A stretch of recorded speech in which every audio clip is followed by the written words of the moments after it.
spots will be not from freezing. So that's a higher launching pad, and that brings upper 50s and lower 60s into play. With a fair amount of sunshine, just a few patchy clouds could be really nice. Coming up in the AccuWeather forecast, a pleasant pair of days coming up. It's kind of a 50-50 weekend as conditions deteriorate a little bit on Sunday. More on that, the long-range outlook for Thanksgiving. It's all hitting AccuWeather in a few minutes. Lauren and Liz, back to you for now. All right, thanks, Lee. Well, some new and disturbing video of a random attack in the subway. A woman shoved right onto the tracks as a train pulls into the station. Amazingly, she survived, and the attacker is now charged with attempted murder. Eyewitness News reporter Diana Rocco is in Union Square with the story. Diana. And Lauren, police say that this attack was calculated. It was all caught on MTA surveillance video, which was then posted to Twitter. And by all accounts, it is very hard to watch. Police also say that it is thanks to a quick-thinking transit worker that the suspect was caught. And this woman is very lucky to be alive.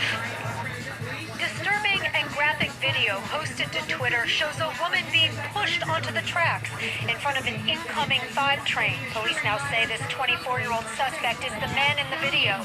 He was walked from the Union Square station in the custody of transit police Thursday. He is now charged with attempted murder after police say he waited for the right moment and intentionally pushed a 40-year-old woman in front of the train as it pulled into the station.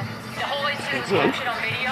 It's very disturbing. We've seen him waiting, calculating for the train to approach the station, and at the opportune moment, he pushed the victim to the tracks. It happened on the northbound 5 train platform around 8:30 this morning. The two never exchanged words. Police say he waited for the train to pull in and then shoved her in its path. The victim fell underneath the tracks but was not seriously hurt. She fell, fortunately for her, between the roadbed and the rails, and for the grace of God, sustained minor injuries. Our perpetrator was immediately apprehended by our transit police. The suspect remained on the platform and was almost immediately apprehended by transit police. This disturbing incident has the MTA assuring riders that subways are safe, but now sounding the alarm, more needs to be done. The transit system is for people who are using it to travel. We cannot be a collection or a location where we just gather folks who are experiencing a mental health crisis. The MTA interim president had some very harsh words for the mayor earlier today, as you just heard in part there. We're going to get into that more on Eyewitness News at 5 o'clock tonight. As for the suspect, he is now facing multiple charges. The victim here was taken to the hospital where she was treated for minor injuries. And for a short time this morning, the 4, 5, and 6 were suspended. Service has since resumed. We're live in Union Square tonight. I'm Diana Rocco, Channel 7 Eyewitness News. Wow, Diana, thank you. Well, firefighters are battling a massive fire in a warehouse in Orange County. The fire broke out on Midland Avenue in Middletown around 11 o'clock this morning. The flames have gutted at least one building. Heavy smoke, as you can see, and the flames could be seen from miles away. Several streets near the warehouse are shut down while firefighters try to extinguish the flames. So far, no injuries have been reported. This video has been released of the 2 teens wanted for the shooting that injured a 70-year-old woman on a bus in Brooklyn. You can see the teens running away from the scene on Fulton Street in Bed-Stuy on Tuesday. Lydia Flores was struck in the face by the bullet and is recovering in the hospital. Right after the shooting, Flores called her son. He says he's grateful her injuries were only minor. We've also learned that a 29-year-old man who was shot in the leg will be okay.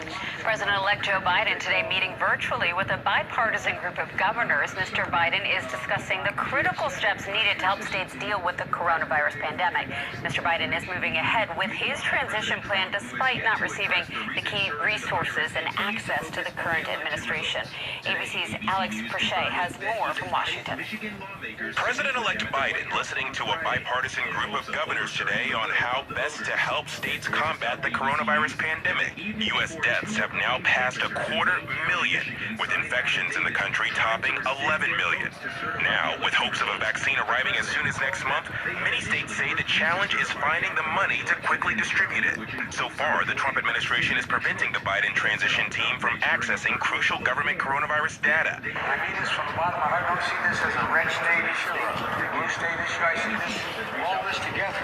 The Trump-appointed General Services Administrator is refusing to provide Biden access to transition election resources, saying she hasn't ascertained that he won the election. Unfortunately, because of the lack of what they call